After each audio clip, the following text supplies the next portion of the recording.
చంద్రబాబు గారికి దగ్గుబాటి వెంకటేశ్వరరావు గారికి ఇద్దరు తోడల్లుళ్ళు. ఎన్టీ రామారావు గారి కుమార్తెల్ని వీళ్ళిద్దరూ చేసుకున్నారు. పెద్ద కుమార్తె, రెండవ కుమార్తె, వాళ్ళ భర్తలే వీళ్ళిద్దరు.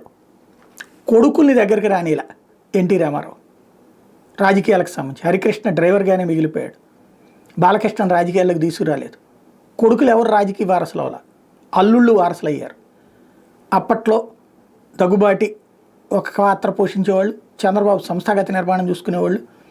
వీళ్ళిద్దరి మధ్య విభేదాలు వచ్చినాయి. ముందు వీళ్ళిద్దరూ కలిసి ఎన్టీ రామారావుని గద్దె దించారు.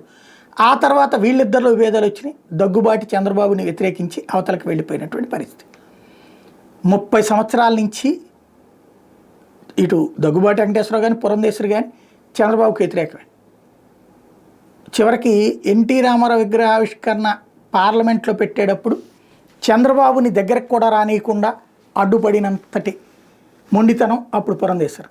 ఇప్పుడు ఆమె కాంగ్రెస్ దెబ్బతిన్నాక భారతీయ జనతా పార్టీలో చేరాక అదే చంద్రబాబు గారితో సన్నిహితంగా మెలుగుతా మళ్ళీ కుటుంబ సంబంధాలు మెరుగుపరుచుకుంది.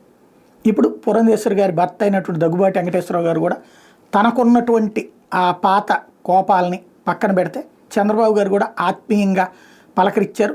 నిన్న 30 ఏళ్ల తర్వాత చంద్రబాబు దగ్గుబాటి వెంకటేశ్వరరావు కలయిక. చంద్రబాబు గారు ఇంటి దగ్గరికి వెళ్ళి మరీ దగ్గుబాటి వెంకటేశ్వరరావు గారు కలిసి ప్రపంచ చరిత్ర అని ఆయన ఒక పుస్తకం రాశారట.